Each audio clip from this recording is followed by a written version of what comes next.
Welcome to the night class. This is Coach Knight. Today we're going to go over the first 4 lessons of Chapter 5. Chapter 5 is the beginning of our trig section in our book. Excuse me.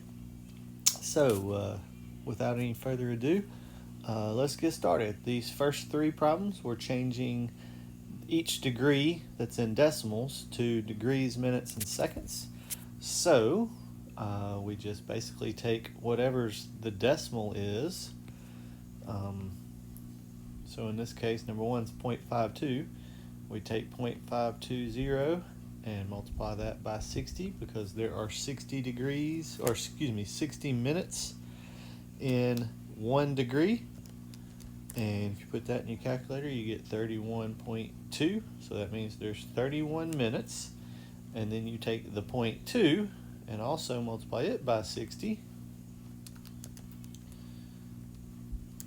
And that will give you 12 seconds. So my final answer is 12 full degrees, 31 minutes, 12 seconds. And that's all there is to those. Number 2, we're going to take the 0.955, multiply it by 60. That's 57.3. Take the 0.3, multiply it by 60. That is equal to 18. So we have 28 full degrees, 57 minutes, and then 18 seconds. Number 3. Again, take your decimal, 0.327,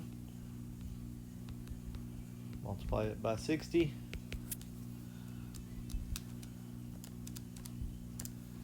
You get 19.62. Take your decimal from that one, 0.62, multiply it times 60.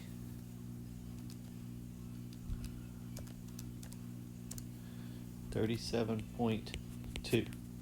So for this one, we have negative 57 whole degrees, we have 19 minutes, and we have 37.2 seconds. And since there's nothing really that we define less than a second, we just leave it as 37.2.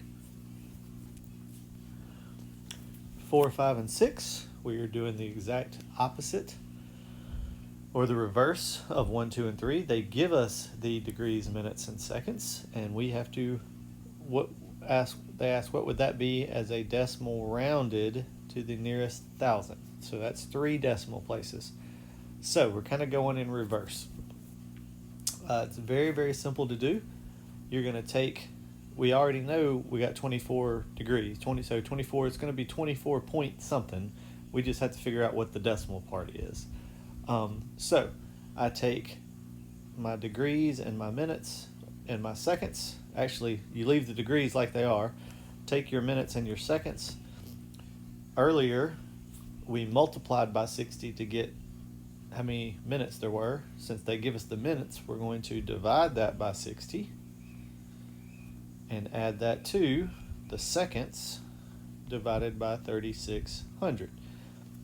And the only simple reason for that is because we multiplied by 60 twice to get the seconds, so we have to divide by 3,600 to get the decimal here. So if you put 15 over 60 plus 33 over 3,600, you get 0.259, and of course that is rounded to the nearest thousandth.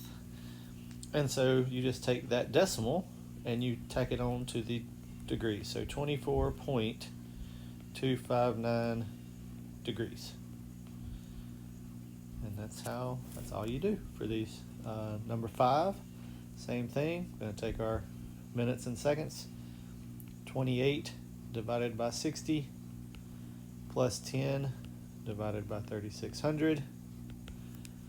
28, put it in your calculator.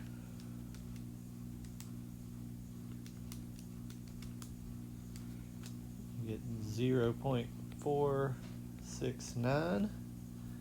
And again, of course, that is rounded, so add that to the end of 32.469 degrees.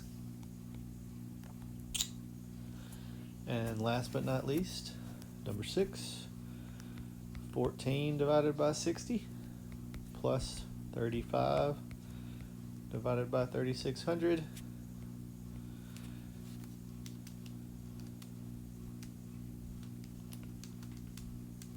That is 0.243.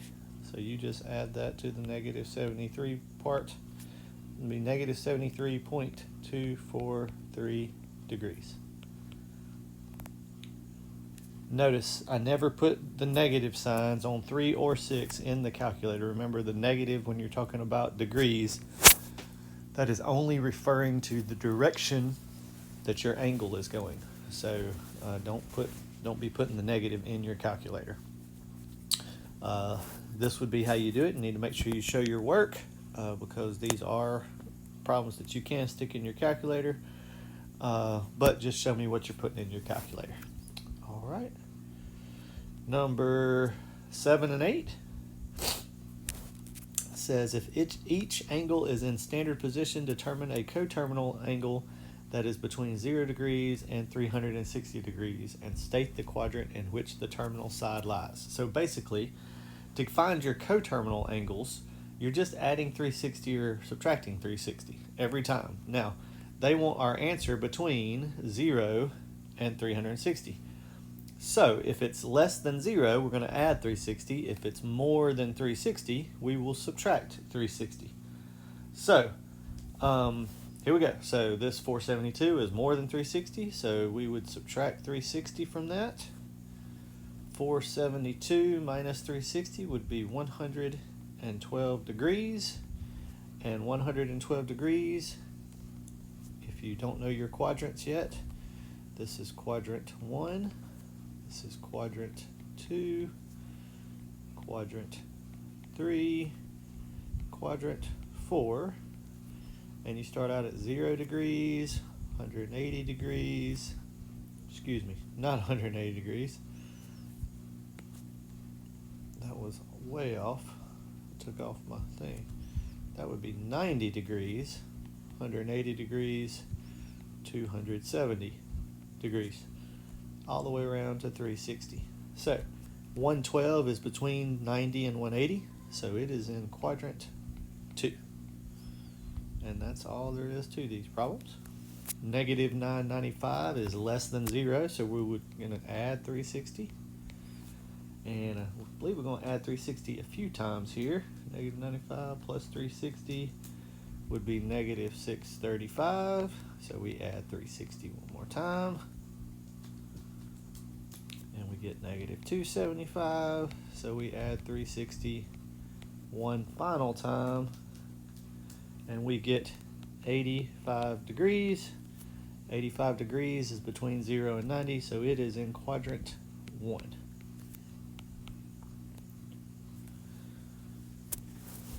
Number 9, ask for the reference angle. So the reference angle, basically you do exactly like you did on 7 and 8. You find a coterminal angle that's between 0 and 360, and then you use your quadrants to know what the reference angle is. So I'm going to write the quadrants down here. Again, this is what you're using. Okay, so you got 90 degrees here, 0 degrees, 360 degrees, 180 degrees, 270 degrees. Again, in quadrant 1, to find your reference angle, it is just the angle. That's an ugly one. Let me try that again. There we go, that's a better alpha. In quadrant 2, to find your reference angle, you say 180 minus your angle. In quadrant 3, you say the angle minus 180. And in quadrant 4, you say 360 minus the angle. Okay? So first is to figure out what angle or what quadrant it's in. So 220 is already between 0 and 1 and 360. So we don't have to. We just got to figure out what quadrant's 220 in. 220 is between 180 and 270, which would be quadrant 3, right here. So we're going to use the angle minus 180. So 220 minus 180. That is 40 degrees. Piece of cake. That is all you do there. Pretty simple. I'm sorry, I'm trying to erase my highlight in there, and it took away everything else. There we go. All right, so 640. 640 is not between 0 and 360 yet, so I need to get it between 0 and 360 first. So 640 minus 360 is 280. Now that is, so I can figure out what quadrant is 280 in. 280 would be in quadrant 4. So I'm going to say, to figure out my reference angle, 360 minus 280. And that is 80 degrees is your reference angle. So very, very simple, very quick. Not a lot of work to do on those. 11, we have to find the sine, cosine, and tangent for B, for angle B. All right, so before we do that, we need to figure out what this side is over here for angle B. So this is little c. So c will equal the square root of 9 squared plus 15 squared. So let's figure out what is 9 squared plus 15 squared. That is the square root of 306. And let's see if 306, let's see. I don't know if 306 can be reduced, so I'm going to have to do my little tree here. I know 3 will go into it 103 times. And I think that might be it. 306 divided by 3 is 102. Oh, excuse me. Not 103, 102. So that is definitely divisible by 2. That'd be 51. That's also divisible by 3. That would be 17. So for every factor, every number that repeats, so we have 2 3's, we get to bring that out front. So C is going to equal to 3 square root of whatever's left is 17 times 2. That's 34. So that is my hypotenuse. And now you just find your sine, cosine, tangent of B. So sine of B, I'm going to write these down. Remember, it's SOH-CAH-TOA.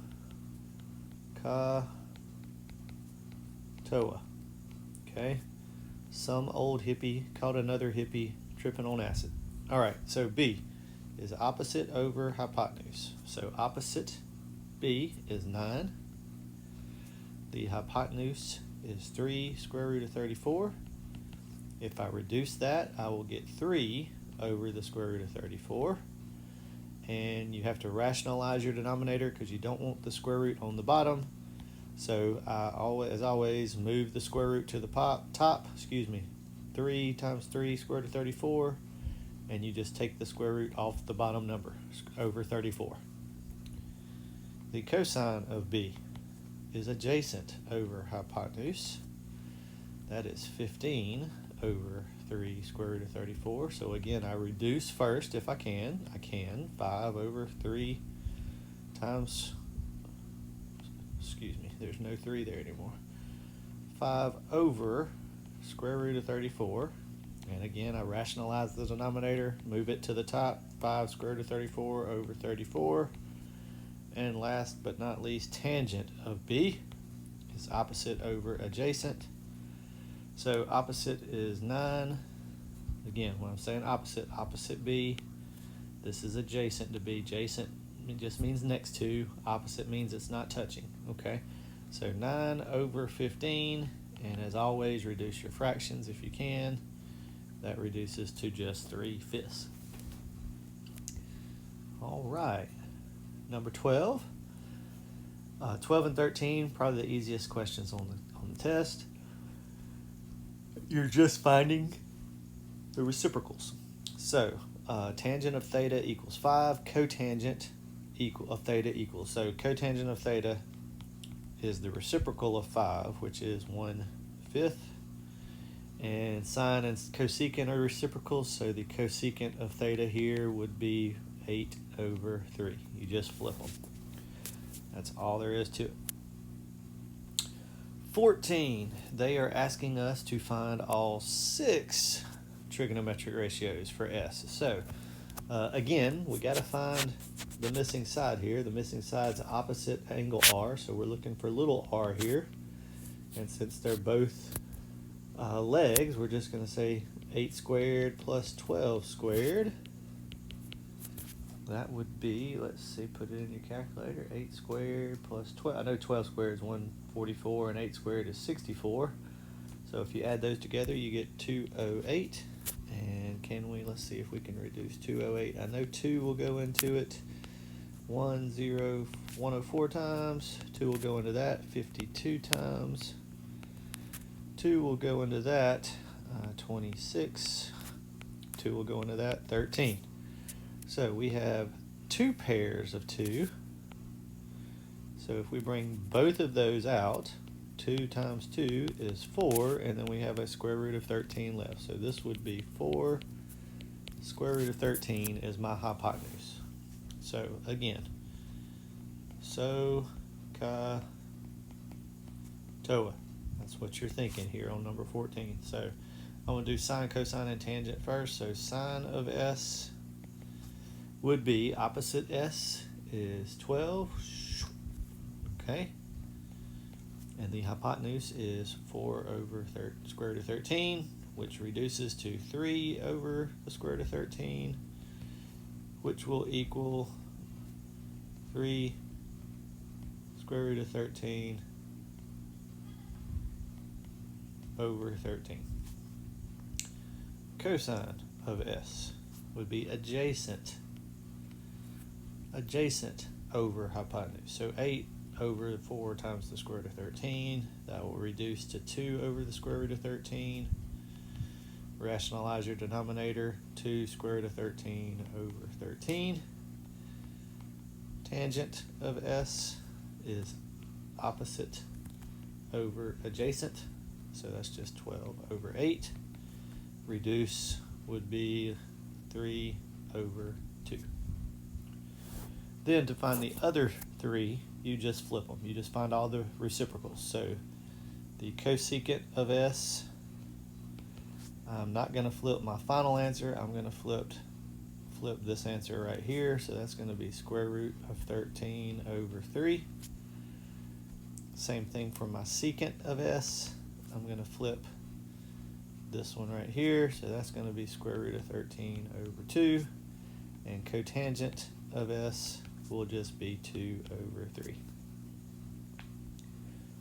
All right. 15, 16, and 17. It says use the unit circle. So I want to draw the unit circle over here just for 1 second. Remember, the unit circle is just a circle whose center is at the origin and whose radius is 1. And so when the radius is 1, you're going to have all of these points right here on the axis. So this point would be 1, 0. This would be 0, 1, negative 1, 0, and 0, negative 1. And again, this is 0 degrees, 90 degrees, 180 degrees, 270 degrees, all the way back to 360 degrees. So basically, we have to figure out which one are we doing. These are the problems where we are going to do you rock, excellent rock, you excellent, okay? As far as that goes, that's, you remember, sine is you rock, u over rock. Cosine is excellent rock, x over r, and tangent is u excellent, y over x. So cosecant of 90. Cosecant of 90, 90 is up here. at this point. So I'm going to be using 0, 1 for my point to figure out cosecant. It's sine flipped, right? It's the reciprocal of sine. So the cosecant of 90 is going to be r over y. Well, I know my radius. The radius in the unit circle is always 1. So that's going to equal 1 over y. Y is 1 also. So 1 over 1 equals 1. And again, I'm getting the 1 from my, there's x, there's y, there's 1. All right. Number 16, 270. So I'm down here at 270. And I'm looking at this point. 0, -1, so I know x is 0, and I know y is -1. So tangent is u, excellent, y over x. So y is -1 over x is 0, and that is undefined. You cannot divide by 0. So undefined is the tangent of 270. And finally, 17 is the sine of -90 degrees. Well, sine of -90 degrees is the same thing as positive 270 degrees, because you're going -90 degrees that way would be the same as 270 degrees the other way. So we're still looking at 0, -1, but this time we're finding the sine. The sine is y over r. So y is -1. R is, again, always 1 in the unit circle. So that equals -1. 18 and 19 says find the 6 trig functions for angle theta in standard position if a point with the given coordinates lies on its terminal side. So for these, we're basically doing the same thing we were just doing. We're still going to use u rock, excellent, rock, u excellent to do these, but they give us x and y.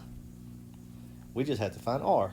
And so r is just like the Pythagorean theorem. It is x squared plus y squared. So for this problem, we're going to have -1 squared plus 5 squared. That is the square root of 26 is my r. Okay? I don't like that. It's too close. So come down here. R square root of 26. Because 1 plus 25 would be square root of 26, and 26 does not reduce. So here we go. The sine of theta, cosine of theta, and the tangent of theta. So the sine of theta is u rock, cosine, excellent, rock, tangent, u, excellent. Sorry. All right, so y is 5 over r is the square root of 26. That is just all bundled up in it. Let me move this. I'll put r over here. R is the square root of 26 over here out of the way. I just should have left it alone earlier. All right, so can't leave the radical on the bottom, so we'll move it to the top. 5 square root of 26 over 26. X over 20 square root of 26, so that's -1 over the square root of 26 would be negative square root of 26 over 26, and then y over x, 5 divided by -1 is -5. And then we just flip them. So cosecant of theta, again, I'm not going to flip the last one, I'm going to flip this one. So that's square root of 26 over 5. Secant of theta would be negative square root of 26. Again, I'm flipping this one right here. Again, don't flip the last one. You'll have to do the rationalize the denominator again if you do. And finally, the cotangent of theta, -5 flipped is -1/5. Okay. 19, we're going to do same type problem here. Let me do a little barrier there so I don't get these mixed up. So r is square root x squared plus y squared. So that's going to be x is 7 squared plus 0 squared would just be the square root of 49, which is 7. So r equals 7, and x equals 7, and y equals 0. So sine of theta, cosine of theta, and tangent of theta. So sine of theta is u over rock, cosine excellent over rock, tangent u over excellent. U rock, excellent rock, u excellent. Just remember me saying that when you're taking your test over and over again. U rock, excellent rock, u excellent. Okay, so y for sine is 0, r is 7, so that's just 0. X is 7 over 7, so y cosine is 1, and again y is 0, x is 7, 0 over 7 is still 0, and then you just flip those. So undefined, the reciprocal of 0 is undefined, because here 0 is on the top. If you did the reciprocal, 0 would be on the bottom, so that makes it undefined. So the secant of theta, 1 reciprocal is 1, and cotangent is the reciprocal of tangent. Again, we're flipping 0, so that's going to be undefined. All right, our last few problems. We got 20 and 21. I'm going to draw it. Now, it doesn't have this here. I think it does on your test. You should have like it is a right triangle. I should have drawn it here. I'm just going to draw it for you. If it's not on your sheet, just make sure you draw one. It doesn't matter what you label it, just so long as the right angle is C. Okay? So, when we go through this, you're using the same triangle, just label it differently. So, for 20, it says angle A is 55 degrees, 55 minutes. And it says C, which again is opposite C, that's 16. And we're looking for side A. Side A is always opposite angle A. Remember, the sides are opposite their angles. Okay, so this would be A, over here is B, and of course the hypotenuse is C. All right, so it asks us to find angle A. Angle A is opposite the angle, or excuse me, side A is opposite the angle they gave us, and C is the hypotenuse. So ask yourself, what uses opposite and hypotenuse? And you should come up with sine. So we are going to take the sine of 55 degrees, 55 minutes, and that will equal the opposite of 55 degrees, 55 minutes, which is A, over the hypotenuse, which is 16. And to solve that, we just multiply both sides by 16. The 16s cancel. So A will be 16 times the sine of 55 degrees, 55 minutes, which is 13.251574113, but it says round to the nearest tenth, so that will just be 13.3.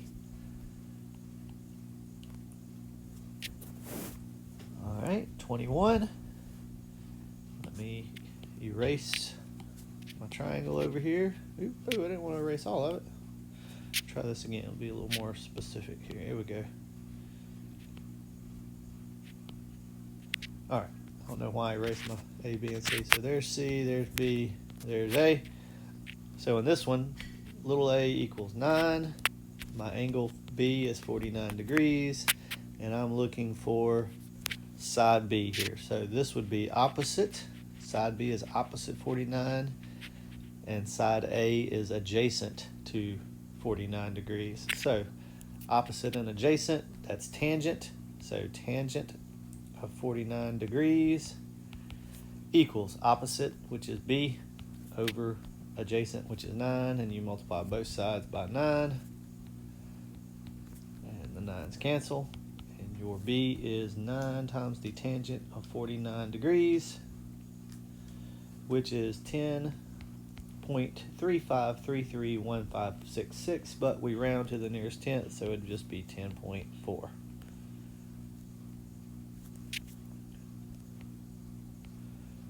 All right, our last problem, 22. It's part A and B, so I'm gonna do. You can do a little picture if you want to. I always enjoy drawing just a little picture. I'm not the greatest artist in the world, you know that, but it's not too hard to draw a little house. Okay, if you want to add a door or something, you can. Little double doors.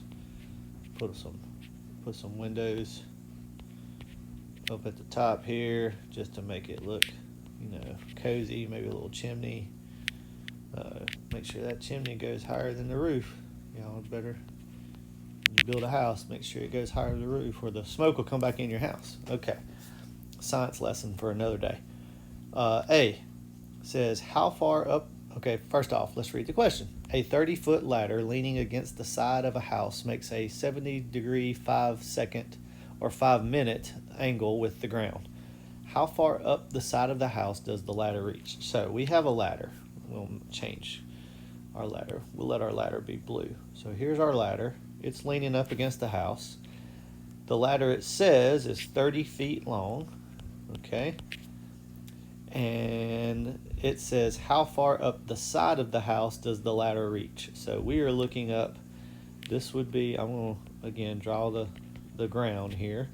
And it makes it 70 degrees, oops.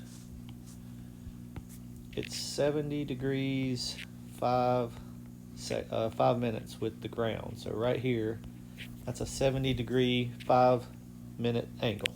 Okay. Part A, I'm just going to label this A, wants to know how far up the side of the house. So basically you're finding the height of the house where the ladder is reaching. So we look at this. A is opposite.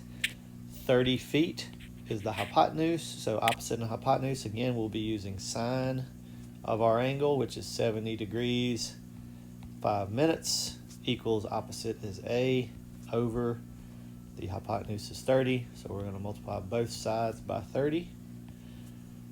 And we grab our trusty calculator and we type in 930 times the sine of 70 degrees 5 minutes. And you hit enter. Round to the nearest tenth. I'm just going to tell you, round to the nearest tenth, that'll be 28.2. And of course that is feet, so might want to put the feet in there. 28.2 feet. And if you're wondering how to put the minutes in there and the degrees, this is the second problem we've had to do this on. Let me go to my calculator real quick and show you how to do that in your calculator. So your calculator looks very similar to this. First, you just need to make sure your mode is in degrees. So mine is in radians. So I'm going to come over here, hit degrees, and hit enter, and it changes the degree. Okay, and then you just click out of that and you type it in, 30 sine of 70. And to get the degree sign, you see the blue angle right here on the Alps button. You're going to hit second and Alps, and it will bring you to your degrees. Now, if you can tell, number 1 is the degree, and let me go back to that. Number 2 is the minutes. So on your calculator, that's how you get to your degrees and your minutes. For some reason, my calculator isn't letting me. It's not letting me do it. So they're hidden for some reason. So your calculator won't be like that. You will be able to use your degrees and your minutes. So sorry about that. Finally, part B, it says, what is the horizontal distance between the bottom of the ladder and the house? So here's the bottom of the ladder. Here's the house. They're looking for B right there. We'll just call it B because it's part B. So I could technically use the Pythagorean theorem now if I wanted to, but remember, when we got side A, we rounded, so we don't really want to use a rounded answer to get another answer. So for part B, for sine B, or for the side B, we will not be doing the Pythagorean theorem. We're just going to do a different trig function. So trig ratio here would be adjacent and hypotenuse, which is cosine of 70 degrees 5 minutes. Remember, we'll write it down one final time. SOH-CAH-TOA. Okay, so adjacent and hypotenuse is cosine. That is b over, the hypotenuse is 30. Multiply both sides by 30. Those cancel. And you just stick b in your calculator. 30 times the cosine of 70 degrees 5 minutes. And you get 10.21959, so we're just going to say 10.2 feet. All right, and that will do it for this review. Hope you've learned a lot. Make sure you study hard for the test. Try to do that practice test if you can find it. And for all of you just watching, hope you've enjoyed the video. See you next time, and as always, try to stay above the line.